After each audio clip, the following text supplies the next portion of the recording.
السلام علیکم ناظرین، کیا آپ کو کینن پوش پورا یاد ہے؟ یہ سری نگر کی 5 خواتین نے ایک کتاب مرتب کی ہے، کتاب لکھی ہے مل کے مشترکہ طور پہ، جو کینیڈا سے شائع ہوئی ہے انگریزی میں، ڈو یو ریممبر کینن پوش پورا؟ یہ ایک واقعہ ہے اور آج ہم اسی کتاب اور اس کتاب میں درج واقعات پر گفتگو کریں گے۔ یہ 31 سال پہلے 1991 میں سری نگر سے 90 کلومیٹر شمال کی طرف کپواڑہ کے 2 گاؤں کینن اور پوش پورا میں 2324 فروری کی رات کو 4 راجپوتانہ رائفلز کے 170 جوان داخل ہوتے ہیں اور 11 بجے رات کو، جب اس علاقے میں شدید سردی ہے اور برف پڑی ہوئی ہے اور پانی کو منجمد کر دینے والی سردی کی رات میں، مسجدوں سے یہ اعلان کرایا جاتا ہے کہ جتنے نر ہیں، جتنے مرد ہیں، وہ باہر آ جائیں، گھروں سے باہر آ جائیں، یہاں سرچ آپریشن ہوگا۔ اور اعلان کے بعد دروازوں پہ دستخط دینا شروع کر دیا۔ دستخط ہوئے، جو دروازہ نہیں کھلا اس کو توڑ دیا گیا اور جبر سے، ظلم سے تمام مردوں کو باہر نکال دیا اور ان پہ تشدد شروع کر دیا گیا۔ جن میں تھوڑی سی جان باقی رہی ان کو درختوں کے ساتھ باندھ دیا گیا، اور اس کے بعد یہ ظالم لوگ گھروں میں داخل ہوئے اور 7 سال سے 80 سال کی خاتون تک اجتماعی ریپ شروع کیا۔ یہ خواتین، کیا آپ کو کینن پوش پورا یاد ہے؟ اس کتاب میں 7 باب مرتب کیے اور اس میں انہوں نے پورے حالات لکھے ہیں کہ کس طرح یہ آرمی ان گاؤں میں داخل ہوتی ہے، کس طرح یہ دروازے توڑتی ہے، کس طرح خواتین کو ریپ کرتی ہے، کس طرح جبر کرتی ہے، اور کس طرح بچیوں کو جو معصوم ہیں، 2 سال کی ہیں، کھڑکیوں سے اور دروازے سے باہر پھینکتی ہے برف میں، اور کس طرح ان کے ساتھ جو انسپکٹر گیا تھا وہاں کا پولیس کا، اور اس کو جو گواہ تھا اس کو کس طرح قتل کر دیا گیا۔ اور اسی کتاب میں یہ انہوں نے درج کیا ہے کہ اس واقعے کی 15 دن کے بعد متعلقہ تھانے میں FIR درج کرنے کے لیے درخواست دی گئی، لیکن FIR درج نہیں ہوئی، اور کس طرح 4 مرتبہ اس کی انکوائری شروع ہوئی اعلیٰ سطح کی، اور وہاں علاقے کے ڈپٹی کمشنر نے جب یہ بتایا تمام میڈیکل رپورٹ اور تمام ایویڈنس کے ساتھ کہ یہاں آرمی نے خواتین کے ساتھ اجتماعی ریپ کیا اور زیادتی کی، اور پھر آرمی کا ایک بریگیڈیئر آگے تھانے میں آ کے وہ سٹیٹمنٹ تبدیل کراتا ہے۔ یہ تمام واقعات وہاں درج ہیں۔ ان خواتین نے 2016 میں جو جا کے یہ کتاب لکھی، جب ان کو دیکھا کہ دنیا کے بھارت کی اس لمٹ میں، اس سرحد کے اندر کوئی عدالت، کوئی ادارہ، کوئی ہیومن رائٹس کا محکمہ ایسا نہیں کہ وہاں ان کو انصاف فراہم کرے،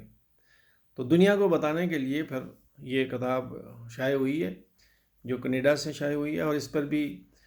سوشل میڈیا یا نیٹ پہ آپ کو پوری کتاب دستیاب نہیں ہے۔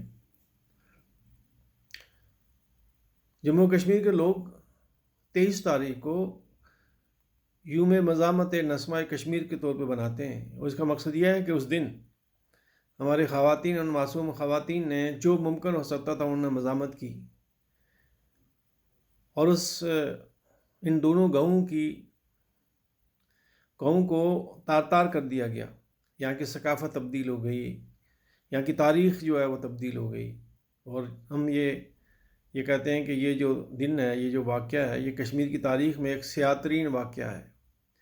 یہ سیاہ ترین باب ہے جس کو جموں کشمیر کے لوگ، جس کو مقبوضہ کشمیر کے لوگ، جس کو کشمیری اور بلکہ ہیومن رائٹس کا کوئی بھی کارکن جو کہیں بھی رہتا ہے دنیا میں، وہ اس کو نہ فراموش کر سکتا ہے اور نہ بھول سکتا ہے۔ 23 فروری یوم مزاحمت نسواں کشمیر کے طور پہ منایا جاتا ہے۔ جموں کشمیر کے لوگ، مقبوضہ کشمیر کے لوگ اس دن کو مناتے ہیں، ان سنگینوں کے نیچے مناتے ہیں، ان 11 لاکھ افواج کے موجودگی میں اس دن کو مناتے ہیں۔ تو آزاد کشمیر کے عوام کو اور آزاد کشمیر کی گورنمنٹ کو بھی اس دن کو سرکاری طور پہ بنانا چاہیے، اور اس دن افسوس میں جو ریاست کا جھنڈا ہے فلک، اس کو سرنگو ہونا چاہیے۔ اور میں آزاد کشمیر گورنمنٹ سے اپیل کروں گا، وزیر اعظم جناب عبدالقیوم نیازی صاحب سے، کہ آپ اس دن کو سرکاری طور پہ بنائیں۔ اور 24 تاریخ کو آزاد کشمیر کے تمام سیاسی پارٹیوں نے کشمیر ریلی کے نام سے احتجاجی مظاہرہ رکھا ہے،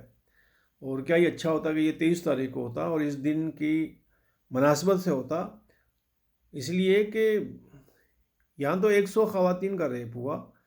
اور یہ 30 سال میں 14,000 خواتین کے ساتھ زیادتی ہوئی ہے۔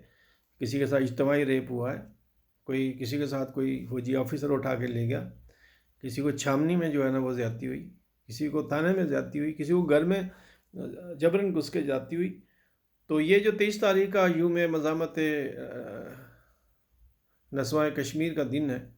اس دن ہم سب لوگوں کو ان کے ساتھ اظہار یکجہتی کے طور پر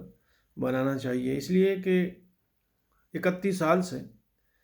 ان لوگوں کو، ان معصوم خواتین کو انصاف نہیں ملا، وہاں کے عوام کو انصاف نہیں ملا، بلکہ اس واقعے کے جو اثرات ہیں وہ آج بھی وہاں جاری ہیں، اور یہ ماس ریپ کے نام سے اس واقعہ کو یاد کیا جاتا ہے،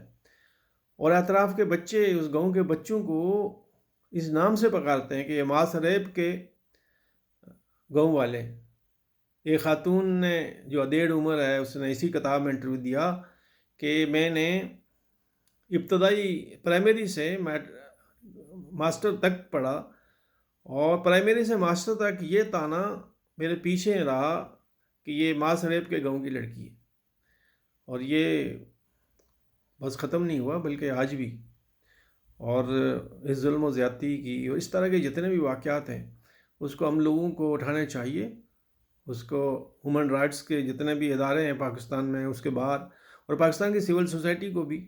اس دن کی مناسبت سے احتجاج کرنا چاہیے، اور دنیا کو بتانا چاہیے کہ یہ جو انسانی حقوق کی خلاف ورزیاں ہو رہی ہیں، وہاں قتل و غارت ہو رہا ہے، جو تشدد ہو رہا ہے، جو ریپ ہو رہا ہے، جو بچے وہاں یتیم ہو گئے، اور جو عورتیں نفسیاتی ہو گئیں، جن کے بیٹے کو، خامند کو، جن کے باپ کو، جن کو رشتہ داروں کو اس کی موجودگی میں اٹھا کے لے گئے، اور وہ واپس نہیں ملا آج تک۔ 15 سال ہو گئی، 16,000 جو اس سے زائد مسنگ ہیں، اور بے شمار خواتین آدھی بیوہ۔ تو یہ سب صورتحال ہے۔ اس صورتحال میں یہ جو 23 فروری کا جو دن ہے، یوم مزاحمت نسواں کشمیر، اس کو ہمیں اسی انداز سے ایز اے یوم سیاہ کے طور پر بنانا چاہیے، اور میں آزاد کشمیر اور خصوصاً دنیا بھر میں جو کشمیری ڈائسپورا ہے ان سے درخواست کروں گا کہ اس مسئلے کو ہیومن رائٹس کے جتنے ادارے ہیں بین الاقوامی طور پر، UNO میں، یا ان کے ذیلی ادارے، یا پرائیویٹ سطح پہ جو لوگ کر رہے ہیں، ان تک یہ آواز جانی چاہیے۔ اور یہ جو کتاب کینیڈا سے شائع ہوئی انگریزی میں، ڈو یو ریممبر کینن پوشپورا، اس کتاب کے مندرجات کو زیادہ سے زیادہ پھیلانا چاہیے تاکہ لوگوں کو یہ پتہ چلے۔ اور آپ کا بہت بہت شکریہ۔